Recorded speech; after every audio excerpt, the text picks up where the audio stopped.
So when we put an acknowledgement of debt and we follow that with or along with a settlement, an order for a settlement, that right there would be the estoppel and give us time to put in and prepare the paperwork for what is needed to do the settlement. And how we're going to do the settlement. Well, I've gone through this before, but I'll do it again. So if we drew a circle, say in the middle of a paper, about a 6-inch circle, we drew a line right down, vertical line right down the center of it, split it in half. And on the left side is really the public side, the minus side, where the liability is. And on the right side is the asset side, or the private side. Now, I would draw a line, a horizontal line at the bottom of the circle, straight across. And now what you have is the traditional upside-down T account, which is nothing more than a ledger under accounting, where you have assets on the right and you have liabilities on the left. So all those people that are going into the DTC are going to be falling into a potential trap.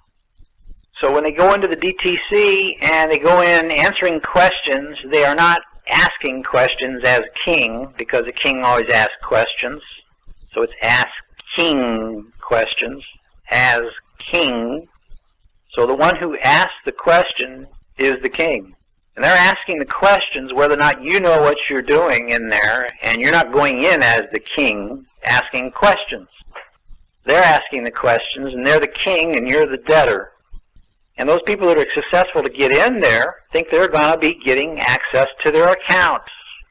And here's where the big benefit comes in. And if you fall into the trap by taking the benefit, you never even got out, and you got yourself in a bigger mess than what you got into, because you are just nothing more than a better paid slave.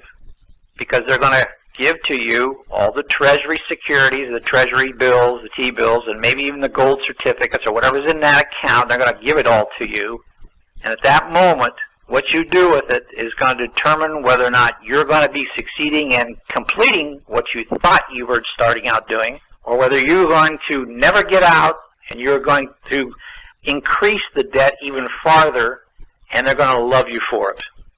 Because if you take those certificates, those T-bills, and you spend them like money, like they hope you will, you're going to take the benefit, which is the debt, and you're going to spend it back into the debt system and thinking that you've got access to your account, and you didn't.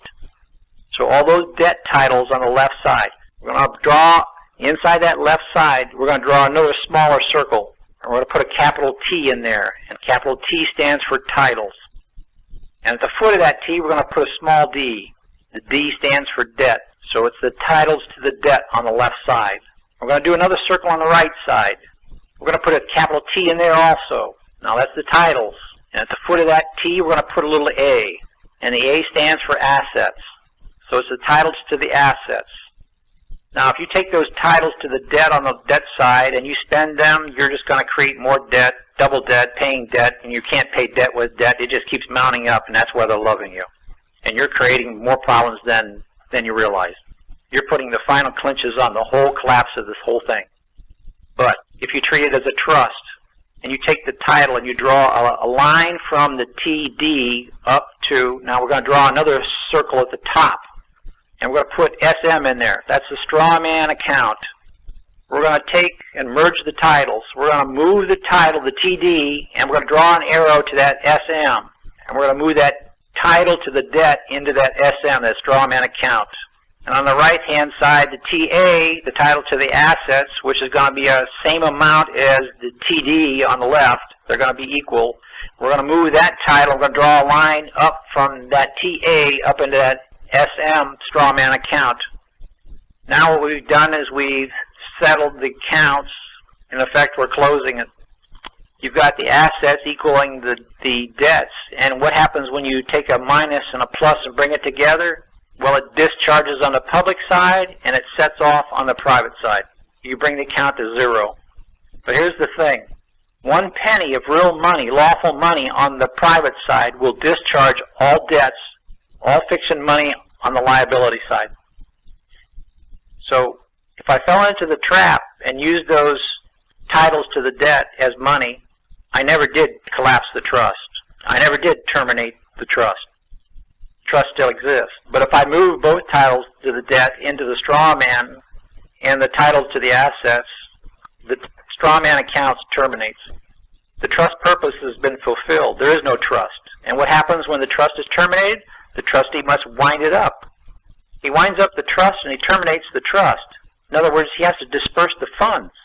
The real money, still being held in private, minus, say, 1 penny.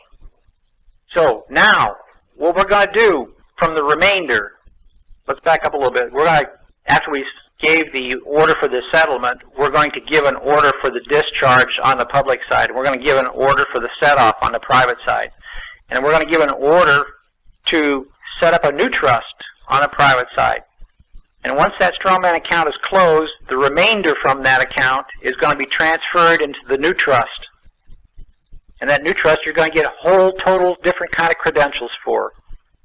The strawman account with his capital names, with all the accounts associated with him, are eliminated. They're gone. They're terminated. Period. All your electric bill accounts and everything in that way will no longer exist. But you're going to form a new trust, another account, and you're going to have the remainder of that assets being put into that. And that's going to remain on the private side. Then you're going to come back over and you're going to order a new trust to be set up on the public side, an LLC, say, for example. And you're going to order the Treasury to do the trade or whatever they're going to do to generate the interest held on the property or the assets held in private, and to deposit that interest and that LLC on the public side. And you will live forever on the interest that was generated from that. And as long as you just use that interest to purchase goods and service, that the goods and service that you purchase are consumed by the real man held in private, as long as you don't conduct a business with that account, that new LLC, you won't be commingling your funds again, and you won't be creating any new debt. So in effect, you've taken care of the war debt, taken care of all past debts, and you've paid all present, and you've paid all future debts that may be in the future. And you've discharged them on the public side and set them off on the private side. And the remainder was transferred into this new account on the private side, which was generating interest on a new LLC on the public side, and that interest is placed into that. And you will write checks like that, and nobody will be the wiser.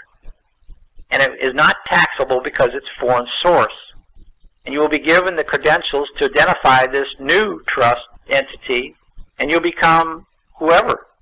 And you'll be able to travel like you were before, probably with more freedom than you had before under today's terms. So that's basically it in a nutshell.